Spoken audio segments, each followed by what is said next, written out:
जिवें अज अपना हाल है, आपां जिंदगी बनाउंदे बनाउंदे जिंदगी जिउणी ही भुल गए। सारी जिंदगी आपां जिंदगी बनाउण दे चक्कर च तुरे फिरदे।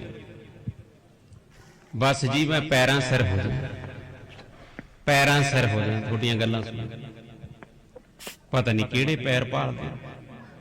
माड़ा जिहा सैट हो जाइए बाबा जी, बस पता नहीं किहड़ियां सैटिंगां करदे फिरदे। फलाना सैट हो गया, बस मैं भी सैट हो जाऊं थोड़ा जिहा। बस सैट सैट होंदे आपां पूरे ही सैट हो जांदे। देखिया सीमेंट सैट होया, वो हाल बन जांदा।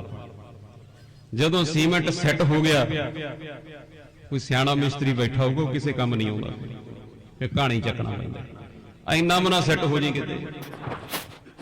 जिंदगी आई किहड़े वेले साडे शरीर च जिउं के भी चलेगी, सानू पता ही नहीं लगदा। आ हाल है, सब कुछ ही भुल जांदे।